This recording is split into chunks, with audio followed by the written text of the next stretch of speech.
السلام علیکم ورحمۃ اللہ وبرکاتہ۔ تمام تعریفات اس اللہ وحدہ لا شریک کے لیے ہے جس نے ہمیں اشرف المخلوقات بنا کر اس خوبصورت زمین پر بھیجا، اور اس کے بعد لاکھوں کروڑوں درود و سلام محمد صلی اللہ علیہ وآلہ وسلم پر، جنہوں نے انسانوں کے حقوق میں عورتوں کے حقوق، جانوروں کے حقوق، بیوی کے حقوق، بچوں کے، یعنی تمام حقوق کو ہمیں سمجھایا۔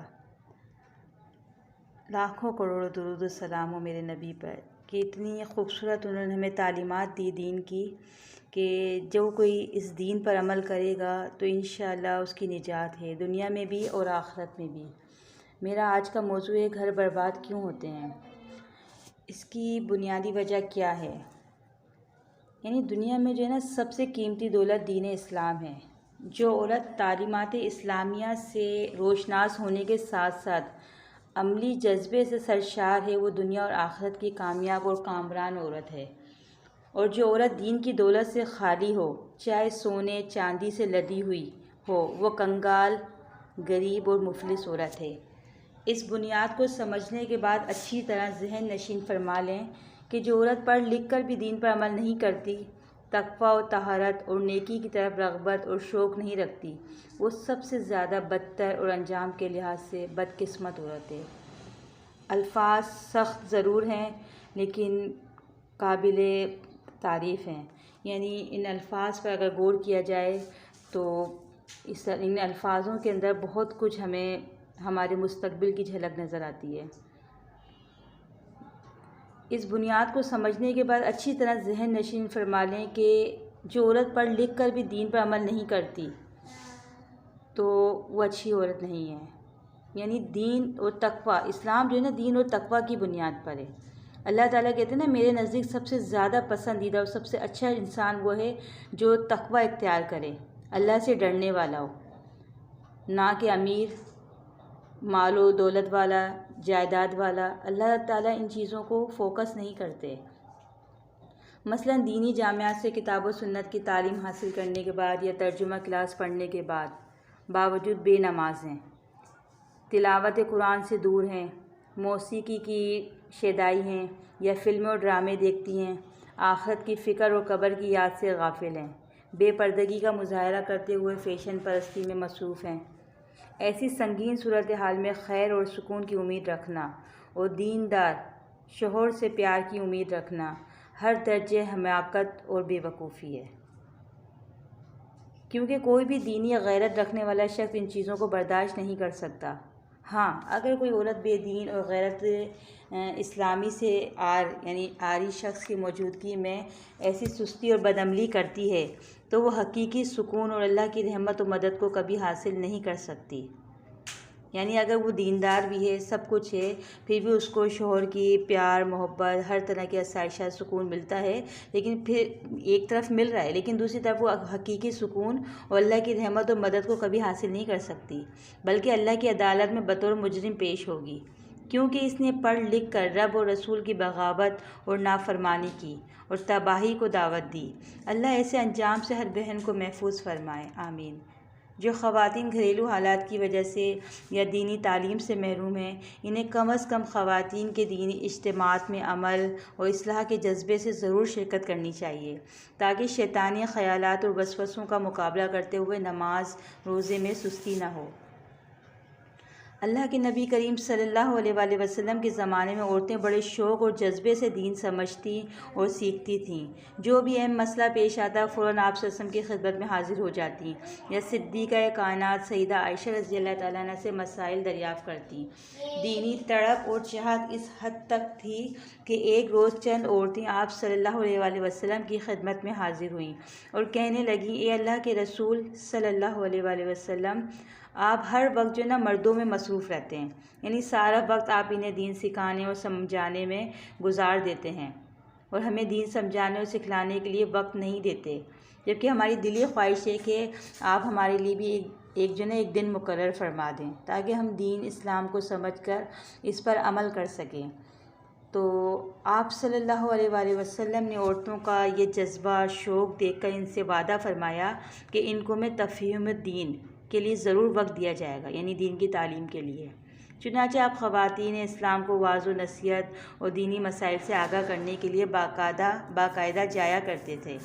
اور اسی طرح اگر مسلمان عورتوں کی تاریخ پڑھی جائے تو کوئی ایک ایسی مثالیں سامنے آتی ہیں کہ انہوں نے اپنے دینی جذبے اور شوق کے ساتھ صرف شوہر ہی نہیں بلکہ بہن، بھائی اور اولاد ہی نہیں بلکہ پورے کے پورے قبیلے اور خاندان کو دین کی دولت سے مالا مال کر دیا۔ دین کی دولت بہت قیمتی دولت ہے۔ اپنے کردار اور اخلاق سے ایسا خوبصورت معیار پیش کیا کہ ہر کوئی دین کا محافظ بن گیا۔ اللہ رب العزت سے التجا ہے کہ وہ عصر حاضر اور موجودہ دور کی خواتین کو بھی دینی جذبے سے سرشار کرے، آمین۔ اور وہ دینی مجالس، مساجد اور محفل میں جا کر دین سے آگاہی حاصل کرتی، اسلامی زندگی کا طریقہ و سلیقہ سیکھیں، ایمان کو تازگی بخش کر تقویٰ و طہارت میں آگے بڑھیں اور اپنا تعلق اللہ تعالیٰ سے مضبوط کریں۔ مگر انتہائی صدمے اور افسوس کی بات تو یہ ہے کہ مسلمان خواتین دینی پروگراموں میں اول تو شرکت ہی نہیں کرتی، اور اگر ارادہ بن بھی جائے تو اس قدر تکلف اور بناؤ سنگار سے آتی ہیں کہ شاید عام دنیا اور عورتیں بھی اس معیار کو نہ پہنچ سکیں۔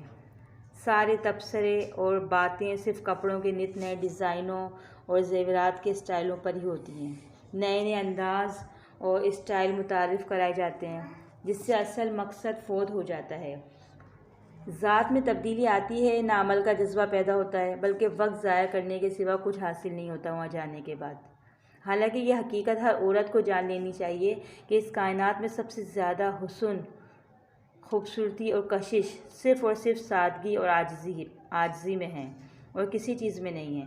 اللہ تعالیٰ انہیں ہم لوگوں کو بصیرت دے اور ان خواتین کو بھی بصیرت و سمجھ عطا فرمائے، آمین۔ یہ کہنا کہ بیوی بے بس ہے، خاوند کے ماتحت رہ کر کچھ نہیں کر سکتی، وہ بیچاری مجبور ہے، ہم کہتے ہیں ایسا ہرگز نہیں، یہ سفید جھوٹ ہے۔ نیک سیرت دیندار عورت اپنے اچھے کردار کی بدولت سب کچھ کر سکتی ہے۔ شوہر تو درکنار خاندانوں کے خاندان سنوار سکتی ہے۔ تاریخ کا مطالعہ کریں تو یہ بات جو ہے نا واضح طور پر سامنے آتی ہے کہ عورت کی ذرا سی حرکت میں ایسی برکت ہوئی ہے کہ زندگیوں میں انقلاب پیدا ہو گیا۔ اور اگر آج بھی عورت یعنی ہمت اور بیدار ہو جائے نا تو ہر آزمائش کا مقابلہ کرتے ہوئے بہت جلد کامیابی کی شاہراہ پر گامزن ہو سکتی ہے، اور اپنی گھر کی بربادی تو ایک طرف کئی چمن ویران ہونے سے بچا سکتی ہے۔ یہ میں نے ایک بہت چھوٹا سا آپ کے سامنے بیان دیا ہے، لیکن اس میں بہت زیادہ جو ہے حکمت والی باتیں ہیں۔ ان باتوں پر غور کیجئے کہ عورت جو ہے نا کائنات کی سب سے خوبصورت ترین جو ہے نا مخلوق ہے، اور اللہ رب العزت نے اسے ہر طرح کی نعمت سے نوازا ہے۔ تو عورت کو اپنا معیار جو ہے نا دیکھنا چاہیے کہ مجھے اللہ نے کیا مرتبہ مقام دیا ہے۔ دیکھیں اللہ نے عورت ہی ماں بنتی ہے نا، عورت کے قدموں کے نیچے ہی جنت ڈال دی۔ اتنی حسین ترین جنت کو اٹھا کر اللہ نے عورت کے قدموں میں ڈال دیا، اس عورت کے جو ماں بنتی ہے۔ تو آپ دیکھیں کہ اللہ نے کتنا بلند مقام دیا عورت کو۔ تو عورت کو چاہیے کہ اپنی جو ہے پہچان کو سمجھے، میری پہچان کیا ہے، مجھے اللہ نے کیوں بھیجا اور مجھے کیا میرے اوپر ذمہ داریاں عائد کی ہیں۔ جب ہم اس تمام ذمہ داریوں کو سمجھیں گے اور ان پر پریکٹیکل کریں گے، اپنی لائف میں اپلائی کریں گے تو انشاءاللہ ہمارے گھر جو ہے برباد ہونے سے بچ جائیں گے۔ لیکن ان سب کاموں کو کرنے کے لیے صبر، شکر اور ہمت، حوصلے کی ضرورت ہے، اور ان سب کاموں سے پہلے دین کو سمجھنا بہت ضروری ہے۔ جب تک ہم دین کو نہیں سمجھیں گے تو ہمارے اندر نہ صبر آئے گا، نہ شکر، نہ ہمت، نہ آزمائشوں پر استقامت ہوگی۔ تو بس اللہ سے دعا کرتی ہوں اللہ رب العالمین ہم لوگوں کو استقامت دے کہ ہم لوگ اچھی طریقے سے دین کو سمجھیں، اللہ اور اس کے رسول کی فرما برداری میں اپنے وقت کو گزاریں، اور اللہ تعالیٰ ہمارے گھروں کو برباد ہونے سے بچا لے، کیونکہ گھر ہی ایک ایسا دریچہ ہوتا ہے جس سے عورت کی، اس کے شوہر کی، اس کے بچوں کی پہچان ہوتی ہے۔ اور گھر جب ہی بنتا ہے ایک عورت سے، عورت چاہے تو اپنے گھر کو آباد کر لے اور چاہے تو اپنے گھر کو برباد کر دے، یہ عورت کے اوپر ہی ہے۔ تو اللہ سے دعا کرتی ہوں اللہ تعالیٰ ہمارے اندر جو تمام برائیاں ہیں اللہ تعالیٰ برائیوں کو دور کرے اور ہمیں استقامت عطا کرے۔ السلام علیکم ورحمۃ اللہ وبرکاتہ۔